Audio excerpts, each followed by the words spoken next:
Hello children, good morning. How are you? Fine? Okay. तो बेटा आज हम सेकंड लेसन का मतलब व्याकरण में सेकंड क्लास का फर्स्ट लेसन पढ़ेंगे, ठीक है। सेकंड क्लास का फर्स्ट लेसन व्याकरण में यानी कि ग्रामर में, हिंदी ग्रामर में। ओके, तो देखो आप हिंदी ग्रामर में पार्ट पहला है जिसका नाम है, क्या नाम है? भाषा। क्या नाम है बेटा? भाषा, ठीक है। अभी देखो लैंग्वेज जिसे आप कहते हो इंग्लिश में, तो पार्ट पहले का नाम है भाषा। इसमें देखो बेटा नीचे चित्र दिया गया है। इसमें क्या है? एक लड़की अपनी मम्मी से पानी मांग रही है, अपनी माता जी से पानी मांग रही है, और माँ उस बात को समझकर, उसको सुनकर और समझकर पानी अपनी बच्ची को दे रही है। देख रहे हो आप, चित्र में दिख रहा है ना। जैसे इसमें लिखा हुआ है माता जी मुझे पीने को पानी दीजिए, लिखा हुआ है ना। इसी प्रकार वह पानी मांग रही है। तो जो भी बच्ची ने या लड़की ने अपने माता से कहा और माता ने जिस बात को समझा, मतलब भाव को समझा, उसे हम कहते हैं भाषा। जिस प्रकार हम उसने बोल के बताया तो वो क्या है? उनकी भाषा। अभी देखो बेटा भाषा की परिभाषा यानी कि डेफिनेशन ऑफ लैंग्वेज, ठीक है।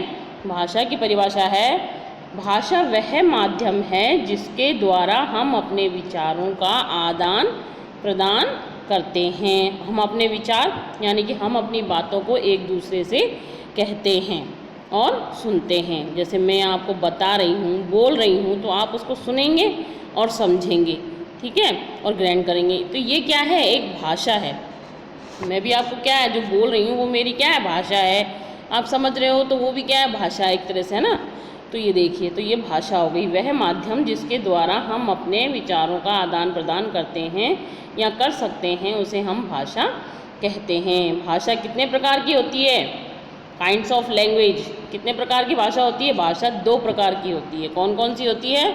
एक होती है मौखिक, ये लिखा हुआ है ना, आप देखो, है ना, ये लिखा हुआ है मौखिक, और दूसरा है लिखित। मौखिक में क्या हो रहा है? दो व्यक्ति बातें कर रहे हैं, चित्र में दिख रहा है ना आपको। दो व्यक्ति आपस में बातें कर रहे हैं, एक बोल रहा है और दूसरा उस बात को सुन रहा है ना।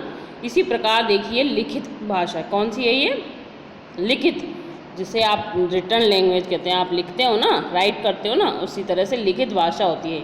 हम पत्र लिखते हैं, हम अपने विचारों को दूसरों तक पहुंचाते हैं, लिख कर मैसेज करते हैं, तो वो क्या होती है? लिखित भाषा होती है। कौन सी होती है बेटा? लिखित भाषा होती है। अभी देखो मौखिक भाषा में क्या लिखा हुआ है। इसमें पहली, भाषा के इस रूप में व्यक्ति अपने विचारों को बोलकर प्रकट करता है। कैसे करता है? बोलकर। देखो ये चित्र में दिख रहा है ना, ये बोल रहा है, गा रहा है या बोल रहा है, जो भी है, तो बोलकर प्रकट करता है और दूसरों तक अपनी बातों को बोलकर पहुंचाता है, अपने विचारों को दूसरों तक पहुंचाता है।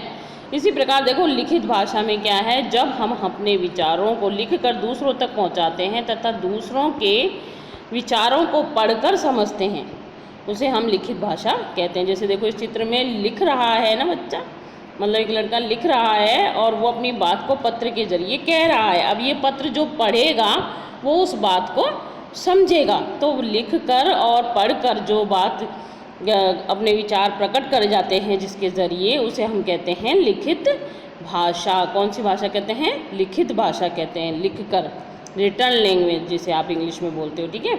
अभी देखिए भाषा के भाग, पार्ट्स ऑफ लैंग्वेज। हम भाषा बोलते हैं, लेकिन भाषा किससे मिलकर बनती है बेटा? सबसे पहले हम क्या सीखते हैं? अक्षर, वर्ण। क्या सीखते हैं हम? वर्ण सीखते हैं। वर्ण यानी अक्षर हम सीखते हैं ना, ऐसे अनार से लेकर गैसे ज्ञानी तक, तो वो क्या होते हैं? वो अक्षर होते हैं, वर्ण होते हैं, ठीक है। इसी प्रकार अब उन अक्षर से मिलकर क्या बनता है? शब्द बनता है। तो ये दूसरा पार्ट हो गया, दूसरा भाग हो गया भाषा का। इसी प्रकार शब्दों को जोड़कर क्या बनता है? वाक्य बनता है। तो ये तीसरा भाग हो गया भाषा का। कितने भाग हो गए? वर्ण, शब्द और वाक्य, तीन भाग हो गए। देखो जैसे वर्ण, वर्ण बेटा वह ध्वनि होती है जिसके पुनः टुकड़े नहीं किए जा सकते, उसे वर्ण या अक्षर कहते हैं। यानी कि कै खे गे इनके टुकड़े किए जा सकते हैं क्या? नहीं किए जा सकते बेटा। तो इसको हम कहते हैं वर्ण, लेटर जिसे आप इंग्लिश में बोलते हो। दूसरा है शब्द। वर्णों के सार्थक मेल या समूह को हम कहते हैं शब्द। सार्थक समूह, सार्थक समूह यानी कि सही अक्षर को मिलाकर और सही अर्थ देने वाले शब्द को हम शब्द कहते हैं। यानी कि सही अक्षर मिलाए ना, देखो जैसे इसमें लिखा है, इसमें लिख रहा है ना, जैसे कै ले में कलम, तो कलम में मतलब सही अक्षर मिला हुआ है, उसका अर्थ निकलता है कलम। कलम होती है लिखने वाली, तो उसका कुछ ना कुछ अर्थ निकल रहा है, सही अर्थ निकल रहा है, ठीक है। तो उसको हम कहते हैं शब्द, सार्थक समूह के मेल को, ठीक है ना बेटा। वर्णों के सार्थक समूह के मेल को हम कहते हैं शब्द। अभी देखो, अब जैसे इसमें हो गया, अब तीसरा पार्ट है हमारा वाक्य, यानी कि तीसरा भाग है भाषा का वाक्य। अब वाक्य कैसे सॉरी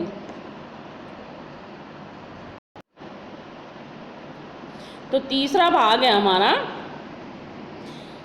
वाक्य। तो शब्दों का जो सार्थक मेल होता है या समूह, शब्दों के सार्थक समूह वाक्य कहलाते हैं। यानी कि 3-4 शब्दों को मिलाकर एक सही वाक्य बनता है, सही अर्थ देने वाला वाक्य बनता है, उसे हम कहते हैं वाक्य। जैसे इसमें 3-4 शब्द जोड़ रखे हैं, जैसे देखो मीना पढ़ रही है, तो मीना भी एक लड़की का नाम है, पढ़ना, पढ़ यानी पढ़ रही है, तो 3-4 अक्षर हो गए, शब्द हो गए, इनको मिलाकर ये सही अर्थ दे रहे हैं, इसलिए इसको हम वाक्य कह सकते हैं।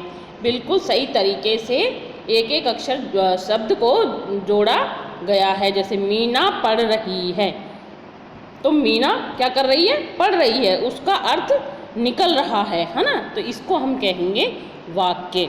सही अर्थ वाले शब्दों को, शब्दों से बनने वाले समूह को हम क्या कहते हैं? वाक्य कहते हैं, है ना बेटा। अभी देखो, किसी भाषा को लिखने की जो ये विशेष बातें दे रखी हैं वो इसमें हैं, देखो हम पढ़ते हैं जरा। किसी भाषा के लिखने का ढंग लिपि कहलाता है। जैसे हम अक्षर से लिखते हैं ना, हिंदी में जो भी अक्षर हम जोड़ जोड़ के लिखते हैं वह क्या कहलाती है? लिपि कहलाती है भाषा की। क्या कहलाती है बेटा? उसको हम क्या कहते हैं? लिपि। हिंदी की लिपि कौन सी है? देवनागरी। देखो इसमें लिखा है ना, हिंदी भाषा की लिपि देवनागरी है। अपने विचारों को प्रकट करने का साधन भाषा है। दूसरा है सेंटेंस, अपने विचारों को प्रकट करने का साधन भाषा है। बिल्कुल सही बात है, हम अपने विचारों को प्रकट करते हैं तो वह भाषा कहलाती है। मैं अपनी बात को आपके ज़रिए पहुंचा रही हूँ, बोल के पहुंचा रही हूँ, आप कुछ देख कर पढ़ रहे और समझ रहे हैं, तो वो भी एक भाषा है। मौखिक लिखित 2 भाषाएं हो गई, मतलब रूप हो गया इनका, ठीक है। तो ये हो गई भाषा, अपने विचारों को प्रकट करने का माध्यम जो है ना। तीसरा देखो, भाषा के क्षेत्रीय रूप को बोली कहते हैं। अभी जगह जगह पर बेटा अलग अलग प्रकार की भाषाएं बोली जाती हैं, सब जगह एक जैसी भाषा थोड़ी बोली जाती, अलग अलग प्रकार की भाषाएं बोली जाती हैं। लिखित एवं, अब चौथा है सेंटेंस, लिखित एवं मौखिक भाषा के अलावा सांकेतिक भाषा भी विचारों के आदान प्रदान के लिए प्रयोग की जाती है, लेकिन यह अधिकतर होती है ट्रैफिक पुलिस। आपने देखा होगा कई बार सिटीज़ वगैरह में, यानी कि शहरों में ट्रैफिक पुलिस रहती है, वो दाएं बाएं आगे पीछे हाथ करते हैं ना, तो उसको हम कहते हैं संकेत की भाषा, यानी कि सांकेतिक भाषा। वो संकेत करते हैं, है ना, इसलिए। अभी देखो, भारत में 22 भाषाओं को मान्यता प्राप्त है। भारत में कितनी भाषाओं को मान्यता प्राप्त है? 22। बोली तो बहुत भाषाएं जाती हैं बेटा, लेकिन मान्यता जो प्राप्त है वो है 22 भाषाओं को मान्यता प्राप्त है। तो आपका ये अध्याय समाप्त हो चुका है, यानी कि ये पाठ आपका पूर्ण हो चुका है। तो आप देखो बेटा, ये जो एक्सरसाइज वगैरह हैं ये आपको बुक में ही करनी है, ये वाली है ना, इस तरह की रिक्त स्थान वगैरह ये सब कुछ, और ये राइट रॉन्ग वगैरह, ये मैं आपको PDF के जरिए भेज दूंगी, और आप क्वेश्चन आंसर करना है ना, वो आप सब कुछ इसमें बुक में ही कर लेना, ठीक है।